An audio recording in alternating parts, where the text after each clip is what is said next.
नमस्कार, स्वागत है आप सभी का हमारे इस खास शो नापाक में और मैं हूं आपके साथ आशीष पांडे। आज बात उस पड़ोसी मुल्क की जिसकी हरकतें बार बार सवालों के घेरे में आती हैं। कभी सीमा पर तनाव, कभी बयानों की सियासत, तो कभी ऐसे फैसले जो खुद उसके लिए ही मुश्किलें खड़ी कर देते हैं। आखिर क्यों बार बार विवादों में घिरता है पाकिस्तान? क्यों हर मोर्चे पर उठते हैं सवाल, नीयत पर भी, नीतियों पर भी? और क्या इन हरकतों का असर सिर्फ उसके पड़ोस तक सीमित है या पूरी दुनिया तक जाता है? आज के इस स्पेशल शो में हम दिखाएंगे पाकिस्तान की वो तमाम गतिविधियां जिन पर उठते रहे गंभीर सवाल, वो फैसले जिन्होंने उसे अंतर्राष्ट्रीय मंच पर कटघरे में खड़ा किया, और वो हकीकत जो अक्सर सुर्खियों के पीछे छुप जाती है। तो चलिए शुरू करते हैं नापाक।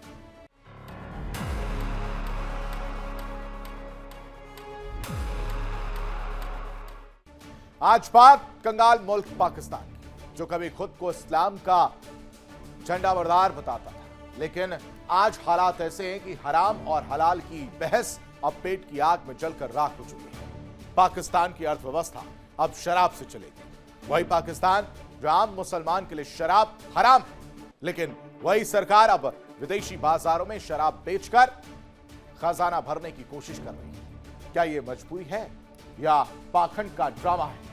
शहबाज शरीफ झुक चुके हैं, मुल्ला मुनीर भी अब खामोश है, क्योंकि देश की हालत उन्हें भी मजबूर कर चुकी है।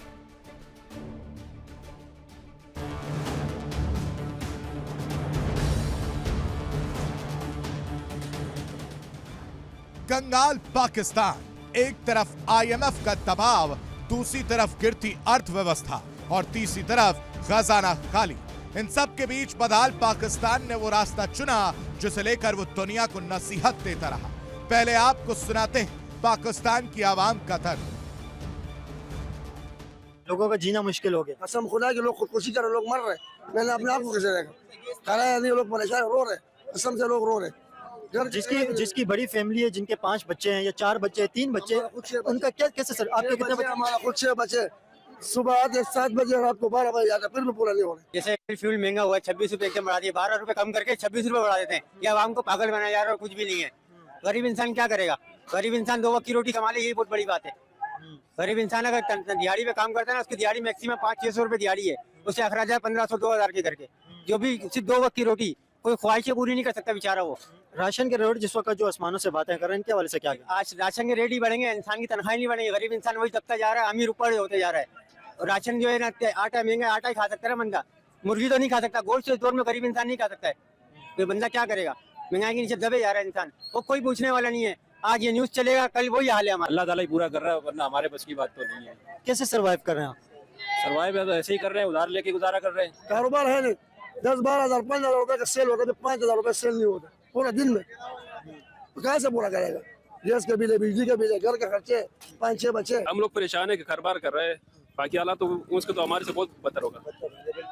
बस अल्लाह रहम करे, कुछ नहीं कर सकते। इंडिया की 100 करोड़ आवाम को फ्री का राशन मिलता है। इंडिया में सस्ताई भी है, साथ में सस्ताई भी है। अगर गुर्बत है तो साथ में सस्ताई भी है। यहाँ पर सस्ताई नहीं है, ये वजह है। और ट्रांसपोर्टेशन नहीं है, पब्लिक ट्रांसपोर्ट होना चाहिए। अब मतलब आपको कहीं जो जॉब वाले हैं वो अपनी बाइकों पे या अपनी ट्रांसपोर्ट अरेंज करनी पड़ती है उनको। कोई पब्लिक ट्रांसपोर्ट है ही नहीं कि बस बंदा बस पे बैठ के चला जाए, आसान सस्ती हो वो। इस तरह की ट्रांसपोर्ट अवेलेबल नहीं है।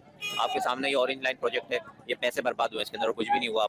और कोई खाली बसें सफर कर रही होती है, सिर्फ खाली बसें, तो किसी को सहूलत नहीं मिल रही है, पब्लिक सहूलत नहीं है। महंगाई इतनी ज्यादा बढ़ गई है। महंगाई इतनी ज्यादा बढ़ गई है कि बस तौबा इस्तगफार करने वाली बात है कि अल्लाह ताला ये जो गरीब बंदे का ख्याल कर रहा है, वरना हुक्मरानों की बस की बात नहीं है, गरीबों को मार देंगे। सब माइनस पे चल रहे हैं लोग, बिल्कुल माइनस पे चल रहे हैं। 30,000 इनकम वाले के अखराजात 40,000 पे, 40,000 वाले के 60,000 अखराजात है। भाई आलू, प्याज, दूध, कोई भी चीज देख लो बेतहाशा महंगी हुई है। अब आदमी उसमें क्या करेगा गुजारा? अब ये है कि कुछ चीजें अपने दिल को समझाने के लिए कुछ लेते हैं, कुछ गुजारा कर लेते हैं। आटे के रेट जो इतने ज्यादा बढ़ गए, इस हवाले से क्या कहेंगे? आटा जो आसमानों से बातें करने लग गया अभी। आटे के अलावा हर चीज महंगी हो गई है। अब आटा तो जाहिर से जरूरत है, जिंदगी की मेन चीज है। आटे के बगैर गुजारा नहीं, बाकी चीजों के, फ्रूट के बगैर गुजारा कर सकता है। बहुत सी ऐसी चीजें जिसके बगैर गुजारा हो सकता है, मगर आटे के बगैर गुजारा नहीं हो सकता। आटा है, घी है, ऑयल है, पकवान, अब इनके रेट ऊपर गए हुए हैं, इनके बगैर गुजारा नहीं है। बेसिक चीज है हमारे इस्तेमाल के लिए, बाकी चीजों के बगैर गुजारा हो सकता है। और गाड़ी में पेट्रोल डलवाना, पेट्रोल के रेट इतने महंगे हो गए, डीजल महंगा हुआ है, क्या करें? जिसकी वजह से जिससे ही बोलो भाई कुछ रेट कम करें, बोले पीछे से महंगी आ रही चीजें। अंकल राशन के हवाले से जो बात कर रहे हैं, आपको पता है इंडिया के अंदर राशन 100 करोड़ लोगों को फ्री का मिलता है, आपको पता है इस चीज का? 100 करोड़ लोगों को गवर्नमेंट देती है, 100 करोड़ लोगों को। वहाँ मिलता होगा मगर हमें तो कोई नहीं दे रहा फ्री। यहाँ के हुक्मरान कहते हैं कि भाई जो गरीब आदमी के पास है वो भी उनसे छीन ले। और ये छोटी बात नहीं है, ये तो जब मुझे पता चला इस चीज का, बड़ी सरप्राइजिंग चीज थी मेरे लिए कि 100 करोड़ लोगों को, 100 करोड़ लोग बहुत बड़ी तादाद है, ये 100 करोड़ लोगों को फ्री का राशन मिल रहा है। तो वहाँ मिल रहा होगा, हमें तो यहाँ नहीं मिल रहा है। अब हम उनके बारे में क्या करें, वो तो उनके तो फिर मजे हो गए। उनके मजे हो गए, क्या करें। अब हम तो वहाँ जाके ले नहीं सकते ना, या तो हमें भी कोई ऐसा रास्ता पता है हम वहाँ जाके ले ले। इंडिया जाके राशन लेंगे, जाने के लिए भी मसला है, नहीं जा सकते। लेकिन इंडिया में जो फ्री का राशन मिल रहा है पाकिस्तानी पब्लिक को लेना चाहती है। पाकिस्तानी पब्लिक कैसे लेगी? हमारे हुक्मरान हमें दे, वो तो अपने अवाम के लिए दे रहे हैं, पाकिस्तानी अवाम को तो कभी भी नहीं देंगे वो। अगर इंडियन प्राइम मिनिस्टर ऐलान कर दे कि पाकिस्तानियों को भी फ्री का राशन मिलेगा, ऐसा नहीं हो सकता, ऐसा नहीं हो सकता। अगर हो जाए इस तरह फ्री का राशन अगर मिले पाकिस्तानियों को, बॉर्डर के ऊपर रश लग जाएगी, इंडिया के बॉर्डर पे सारे पाकिस्तानी पहुंच जाएंगे। नहीं, ऐसा वो जहाँ पर इंडिया में जो मुसलमान रहते हैं उनके साथ हालात बहुत खराब। उन्हें भी तो फ्री का राशन मिलते हैं, वो तो सबको ही मिलता है फ्री का राशन। नहीं, मेरा ख्याल है कि वहाँ मुसलमानों को नहीं मिलता होगा, जो वहाँ के है। राशन तो सबको ही मिलता है फ्री का, मुसलमानों को भी मिलता है, सिखों को भी मिलता है, ईसाइयों को भी, हिंदुओं। तो सुना आपने पाकिस्तान की आवाम का दर्द, महंगाई की मार, बेरोजगारी की मार और ऊपर से कर्ज का पहाड़। गुर्बत ऐसी कि अब पेट भरना भी चुनौती बन गया है। हालात ऐसे कि इस्लामिक उसूलों की दुहाई देने वाला देश शराब बेचकर अपनी अर्थव्यवस्था संभालने की कोशिश में जुट गया है। आर्थिक संकट से जूझ रहा पाकिस्तान अब हर वो रास्ता अपनाने को मजबूर है जिसे कभी उसने खुद ही बंद किया था। करीब 50 साल बाद पाकिस्तान ने शराब के निर्यात को फिर से शुरू कर दिया है। पाकिस्तान की मशहूर कंपनी मरी ब्रूवेरी अब बियर और अन्य मादक पेय उन देशों को भेज रही है जो इस्लामिक देशों के संगठन यानी OIC का हिस्सा नहीं है। यानी इस्लामी पहचान के नाम पर बनी नीति अब कारोबार के आगे झुकती दिख रही है। साल 1977 में तत्कालीन प्रधानमंत्री जुल्फिकार अली भुट्टो ने देश में शराब पर पूरी तरह प्रतिबंध लगा दिया था। तब इसलिए इस्लामिक मूल्यों की जीत बताया गया, लेकिन आज वही पाकिस्तान मजबूरी में उसी फैसले से पीछे हटता दिख रहा है। अल्कोहल जो है, शराब जो है, वो हलाल है कि हराम है? हाँ, इस्लाम के मुताबिक हराम है बहन जी। हराम है ना? कोस हराम है। पाकिस्तान में अभी चल रही है कि नहीं चल रही, मतलब लोग यूज करते हैं कि नहीं करते?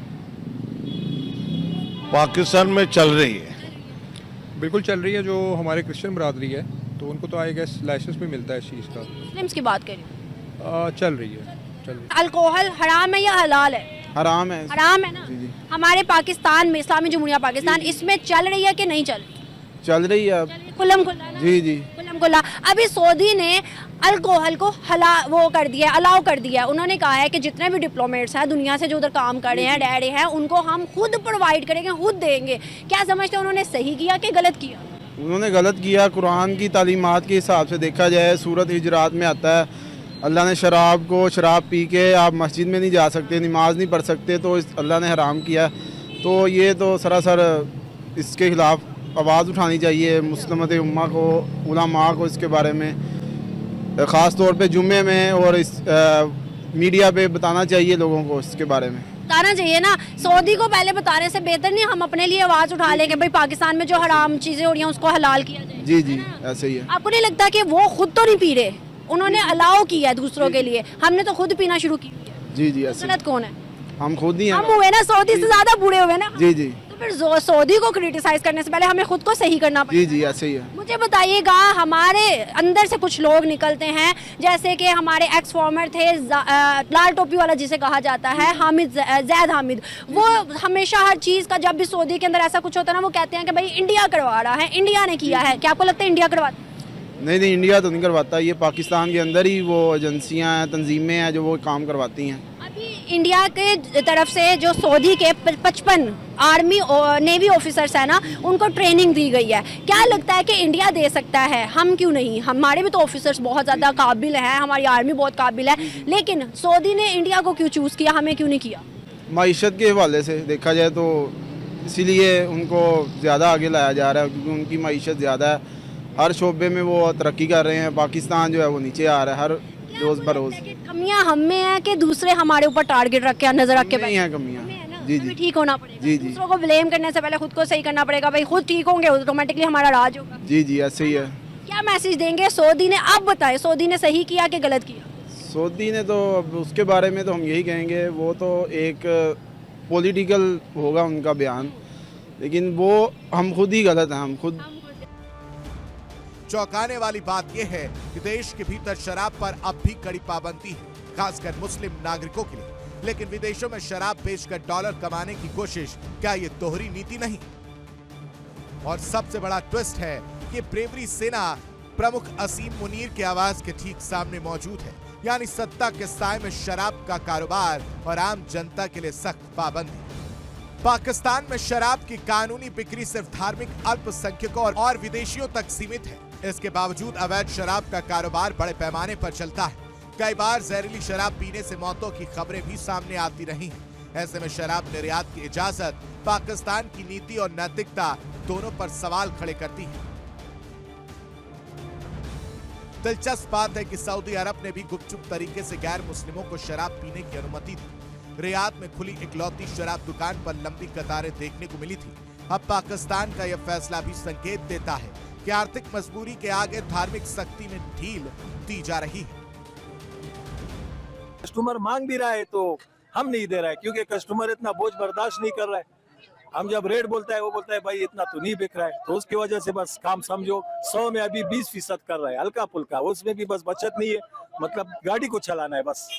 आपको क्या लगता है ये बिजनेस आपका बंद हो जाएगा या चलता रहेगा, या बंद तो नहीं हो जाएगा? ये सूरत हाल अगर होगा तो समझो अगर 100 से 20% तक आ गया तो मजबूरन ये 20% भी खत्म हो जाएगा, फिर समझो बंद ही होना पड़ेगा, तो क्या करें। और ये एक कारखाना नहीं है, और इसके साथ कई कारखाने और भी बंद हो जाएंगे। बहुत मतलब एक छोटे कारोबारी है, जो बड़े बड़े इंडस्ट्रियल एरिया मतलब बड़े काम वाले, वो तो हमसे ज्यादा परेशान। टेक्सटाइल मिलें भी बहुत सारी बंद हो रही हैं। अभी रिपोर्ट आई है, उन्होंने प्रेस कॉन्फ्रेंस भी की थी कि अभी पाकिस्तान से तकरीबन इस वक्त 400 से 500 मिलियन टेक्सटाइल की बंद हो गई। बस वही बात, अब देख 5 दिन पहला आटा था 4800 का 50 kg मिल रहा था, आज फिर वो आटा जो है ना 5300 पे चला गया। क्यों? आप क्या समझते हैं पाकिस्तान और इंडिया के हालात जो हैं कैसे हैं? सर बस हम तो उस बारे में इतना कुछ नहीं कर सकते हैं, मगर हम जब देख रहे हैं ना हमारा आसपास जो हमसे बहुत नीचे है, एक हमसाया मुल्क जो अफगानिस्तान में, तो उसके हिसाब से जो है ना हमारा पाकिस्तान से उधर जो है ना सस्ताई कम है। मतलब क्या है कि उन लोगों ने कंट्रोल करके रखे हुए, और हमारा तो इधर पूछने वाला कोई है ही नहीं, बस जिसने जो किया वही बस आवाम बर्दाश्त कर रहा है। आपके मतलब काम के ऊपर क्या फर्क पड़े? पहले जो हालात थे उसके बाद आपके हालात के ऊपर क्या फर्क पड़े? हमारे जो कारोबार है ना, ये समझो 25% भी नहीं रह गए।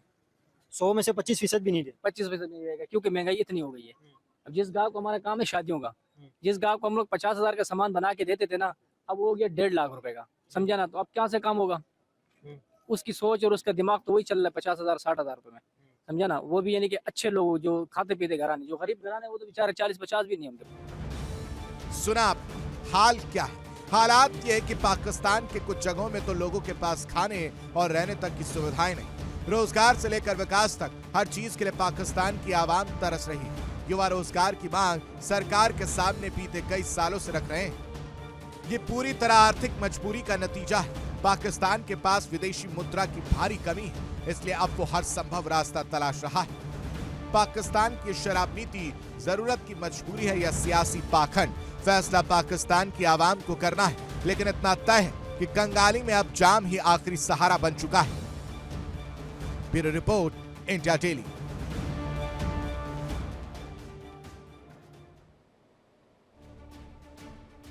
पाकिस्तान लाचार और बेबस मुल्क अब एक और कमाल करता हुआ नजर आ रहा है। पाकिस्तान में अब टैक्स लगेगा, वो भी भैंस के गोबर का। जी हां, आपने बिल्कुल सही सुना है। सरकार ने वसूली प्रोग्राम के तहत गोबर से कमाई का रास्ता खोज लिया। सवाल यह कि क्या अब पाकिस्तान की अर्थव्यवस्था गोबर मॉडल पर चलेगी? क्या जनता की जेब के बाद अब जानवरों तक को नहीं छोड़ा जाएगा? यानी पाकिस्तान की सियासत और सिस्टम पूरी तरह से दिवालिया हो चुका है।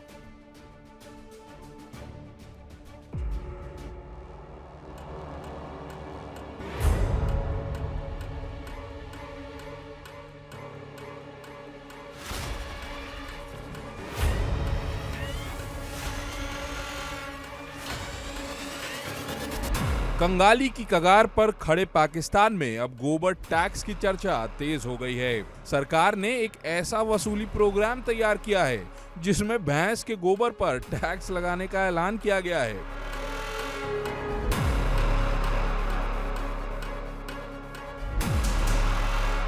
बहुत बड़ी और शॉकिंग न्यूज आई है। पाकिस्तान के अंदर हर चीज के ऊपर तो टैक्स लग गया। पेट्रोल डीजल की कीमतें आप देखिए आसमानों से बातें कर रही हैं, जिसकी वजह से हर चीज के ऊपर अफेक्ट पड़ा है। इसका हर सेक्टर इससे अफेक्ट हुआ। इन्फ्लेशन के एक नया तूफान आ चुका है पाकिस्तान के अंदर। और अभी पाकिस्तान में गोबर का टैक्स लग गया है। गोबर टैक्स, एक गाय का 30 रुपए का एक दिन गवर्नमेंट टैक्स वसूल करेगी और एक भैंस का भी 30 रुपए का एक दिन का गोबर टैक्स वसूल किया जाएगा गवर्नमेंट की तरफ से। गवर्नमेंट को और कहीं से टैक्स तो मिल नहीं रहा है, लेकिन अभी गोबर एक नजर आ गया उन्हें, गोबर के ऊपर वो टैक्स लगा रहे हैं। अभी जो लोग सस्ता दूध लेते थे उसके ऊपर भी इसका जाहिर अफेक्ट तो पड़ना ही है। अभी जितने भी यहाँ पे एक बाड़े के अंदर हम लोग मौजूद हैं, भैंसें वगैरह लगी हुई हैं, इन सब के ऊपर एक टैक्स लगेगा।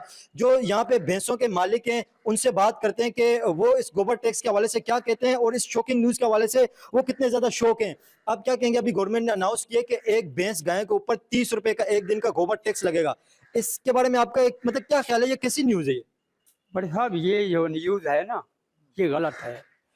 पहले ही महंगाई इतनी बढ़ गई पेट्रोल की वजह से, राशन हमारा लाखों रुपए बढ़ गया। भूसा अभी सीजन चल रहा है, 1400 रुपए मन दे रहे हैं, 70,000 रुपए मन है। ये सब महंगाई में ये दूध पे हम कैसे पूरा करें इनका? तो गवर्नमेंट ये जानवर ले जाए, हम आजाद हो जाएं। हमें मतलब आप क्या चाहते हैं, ये जानवर भी गवर्नमेंट ले जाते हैं? तंग हो गया कि हमारी जान ही छूट जाए इस झंझट से। तो आपका काम रोजगार पहले से कैसा चल रहा है? अभी और जो आपके ऊपर मुसीबत आने वाली है? आज नुकसान में जा रहा है। अभी माल खर्चा नहीं पूरा कर रहा।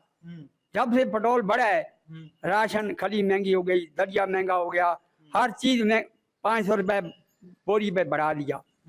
अभी ये दूध जो है राशन के पैसे कवर नहीं कर रहा। गवालों की तनख्वाह कहाँ से दें? 40-45 हजार रुपया गवाले की तनख्वाह है, वो कहाँ से दें? घर को क्या दें? राशन वाले कहाँ से दें? गोबर टैक्स कहाँ से दें? तो बेहतर है गवर्नमेंट माल ही ले जाए भागे। अभी आपके काम के ऊपर पहले इतना अफेक्ट पड़ा है, पेट्रोल डीजल की कीमतों की वजह से बिल्कुल हर चीज के ऊपर अफेक्ट पड़ता है। तो अभी आप आधे नुकसान के अंदर जा रहे हैं, तो गोबर टैक्स की वजह से दूध की कीमतें कितनी बढ़ जाएंगी? एक दिन का अगर गोबर टैक्स 30 रुपए एक भैंस के ऊपर है, तो महीने का ये फिर अच्छा खासा बनता है। ये सब भैंसों का अगर आप लगाएंगे तो बढ़ा, जब ये बढ़ाएंगे दूध हम नहीं बढ़ा सकते। दूध गवर्नमेंट के रेट से 1 रुपया हम ऊपर नहीं दे सकते। इसकी वजह ये रेट गवर्नमेंट खोलती है, पाड़े से हम अपनी मर्जी से दूध नहीं दे सकते। नहीं, ऐसा नहीं हो सकता कि गवर्नमेंट को भी तो नजर आ रहा होगा कि इसमें जब प्रॉफिट ही नहीं होगा तो लोग कैसे काम करेंगे? गवर्नमेंट को दूध वाले जिनकी बनती है वो गवर्नमेंट के रेट से दूध उठाते हैं, 240 नहीं उठाते। यहाँ से 200 रुपए पे हिसाब पे जा रहा है। आजकल दूध कैसे किलो दुकानों के अंदर बिक रहे हैं? दुकानों में तो गवर्नमेंट ने ऐलान किया 240 का, लेकिन मंडी जो रेट है गवर्नमेंट का वो 8,000 का रेट है मन का 200 रुपए किलो पड़ता है। ठीक है यार, बहुत शॉकिंग न्यूज है ये गोबर टैक्स के हवाले से। आप क्या कहेंगे, इससे आपके काम के ऊपर क्या इफेक्ट पड़ेगा और ये न्यूज सुन के आपको कैसा लग रही है? गोबर के ऊपर भी अभी टैक्स लग गया। यार क्या बोल सकते हैं, अभी हमारे मुल्क की सरकार है, जो उनका दिल चाहे करते हैं। बोलने वाला इधर कोई है नहीं, जिसका जिधर काम निकले निकालने वाला काम है। अब हम लोग तो कुछ नहीं बोल सकते। लेकिन आपका काम इसके बाद मतलब बढ़ेगा या कम होगा? बढ़ेगा कैसे, ये तो मतलब सोचना ही बड़ा मुश्किल है। अफेक्ट भी होगा। 30 रुपए एक भैंस पे टैक्स लग रहा है, सही है, रोज का, एक दिन का महीने का 900 रुपया हो गया। अब जिस गरीब के पास 40 भैंसे 30 भैंसे, वो 900 के हिसाब से लगाए, महीने का कितना पैसा जाएगा? महीने का अगर जिसकी 100 भैंस है तो उसका लगभग आप कह लें कि 90,000 के करीब बन गए। हाँ, तो वो 90,000 सूखा फूका, किसी ना लेना कुछ ना देना कुछ। गोबर गवाले को भी तनख्वाह देगा उठाने की, फिर आगे गवर्नमेंट को भी टैक्स देगा उसको। आगे किधर जाएगा गरीब आदमी? क्या करेगा? कारोबार आखिर तंग आगे लोग ये खत्म करेंगे माल, और क्या होगा?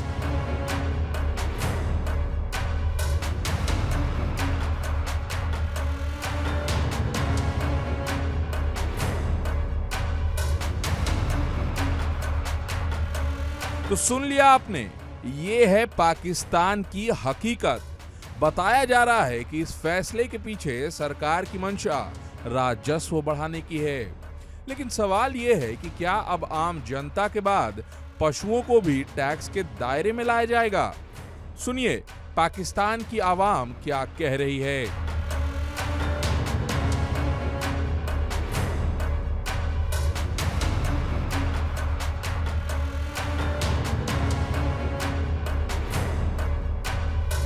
गाय के गोबर के ऊपर भी टैक्स लगा लिया गवर्नमेंट ने, ये कहाँ से पैसे पूरे कर रहे हैं? कहाँ से पूरे? हम लोगों से ही कर रहे हैं पैसे पूरे, और कहाँ से करेंगे? ये अभी गाय के ऊपर भी गोबर का टैक्स लगा लिए। तो ये तो हुकूमत की ज्यादती है ना भाई, जो इतना टैक्स लगा रहा है, गोबर पे भी टैक्स, हर चीज पे टैक्स ही टैक्स हो रहा है। हम लोग अभी पेट्रोल डलाए 400 रुपए लीटर, क्या क्या करें यार। ये थोड़ा टाइम पहले एक रिपोर्ट आई थी गोबर के ऊपर टैक्स लगाने की, अभी कहा जा रहा है कि ये इम्प्लीमेंट भी हो जाएगा ये मामला। ये क्या कहेंगे, गोबर टैक्स भी अभी लग रहा है पाकिस्तान के अंदर, गवर्नमेंट को टैक्स मिल ही नहीं रहे। सारी चीजें पेट्रोल से टैक्स लेके वो कर रहे हैं, सारी चीजें ये पेट्रोल की तो अभी तबाही मच गई है ना, अभी और कितना आवाम से खून चूसेंगे। अभी ये गोबर के ऊपर भी टैक्स लगाना शुरू कर दिए। अल्लाह ही हाफिज है भाई, क्या बोल सकते हैं, क्या बोले अब इस पे, और हम तो परेशान है बहुत। अभी परेशान है यार, दुनिया में हर कौन है पाकिस्तान में खुश? मेरे भाई ये गवर्नमेंट ही ऐसी है, अल्लाह के बंदे क्या कर सकते हैं इंसान है? गवर्नमेंट ही ऐसी है ना भाई, क्या कर रहे हैं? अभी मजबूरी है कि जैसे भी चल रहा है, दाल दलिया चला रहे हैं, बाइकें चला रहे हैं, कामों पे लगे हुए हैं, तो काम है तो बुला रहा है, नहीं है तो छुट्टी दे रहा है। अभी आपको क्या लगता है आने वाले वक्त के अंदर जो इंसानों का गोबर है उसके ऊपर भी टैक्स लग जाएगा? ऊपर भी टैक्स लगेगा, सब चीजों पे टैक्स लगेगा, के बच्चे सब पे टैक्स लगाएंगे। गोबर के ऊपर अभी गवर्नमेंट ने टैक्स लगाने का अनाउंस किया, क्या कहेंगे अभी गोबर के ऊपर जो टैक्स लग रहा है, ये मतलब आपके लिए कैसी न्यूज है ये? यार ये गोबर के ऊपर टैक्स अजीब है यार, हमारे को समझ में नहीं आता कि गोबर के ऊपर टैक्स कैसा है।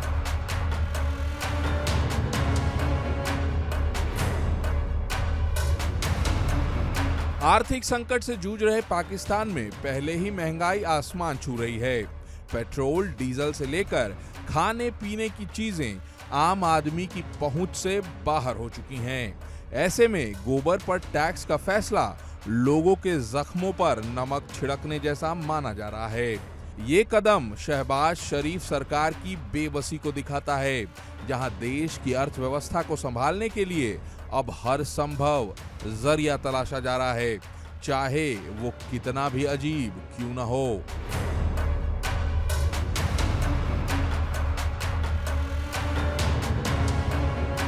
वहीं आम जनता इस फैसले से नाराज है। सोशल मीडिया पर लोग इसे कंगाली की पराकाष्ठा बता रहे हैं और सरकार पर तंज कसते हुए कह रहे हैं कि अब टैक्स की नजर इंसान से लेकर जानवर तक पहुंच चुकी है।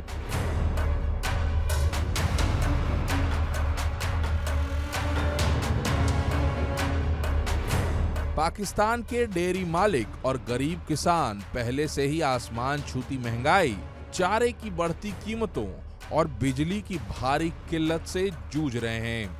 ऐसे में गोबर टैक्स उनके लिए कोढ़ में खाज जैसा साबित हो रहा है।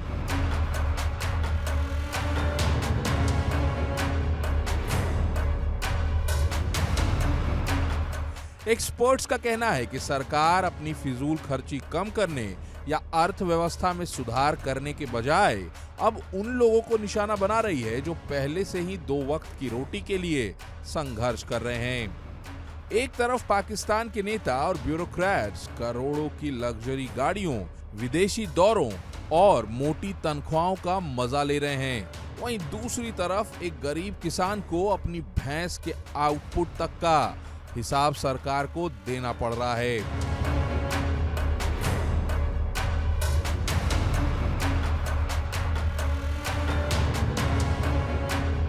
सालों के भ्रष्टाचार और भारी कर्ज ने सिस्टम को इतना खोखला कर दिया है कि अब दौलत पैदा करने के बजाय सरकार गंदगी पर टैक्स लगा रही है। अगर एक सरकार को 30 रुपए रोज के लिए भैंस का गोबर नापना पड़ रहा है तो समझा जा सकता है कि देश की अर्थव्यवस्था किस गर्त में जा चुकी है।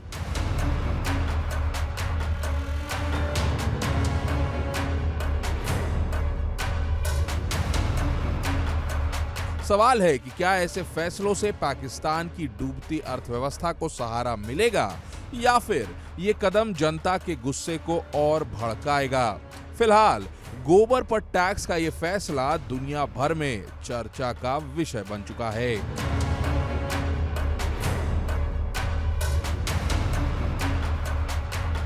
Bureau report, India daily.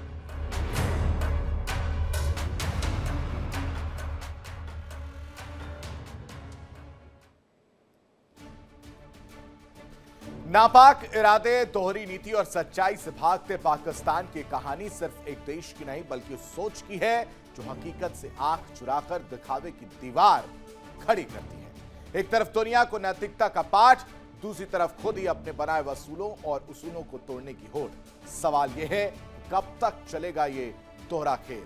कब तक सच्चाई से भागेगा पाकिस्तान? क्योंकि इतिहास गवाह है, सच को जितना दबाने की कोशिश होती है वो उतनी ताकत से सामने आता है। फिलहाल नापाक में अभी के लिए बस इतना ही। तमाम बड़ी खबरों के लिए आप बने रहिए इंडिया डेली के साथ। इंडिया डेली अब आपके स्मार्ट टीवी पर भी मौजूद है। देखिए इंडिया डेली 24/7 अब आपके स्मार्ट टीवी पर। इंडिया डेली मौजूद है सभी डिजिटल प्लेटफॉर्म पर लाइव और लगातार। इंडिया डेली 24/7 हर दिन राष्ट्र को समर्पित।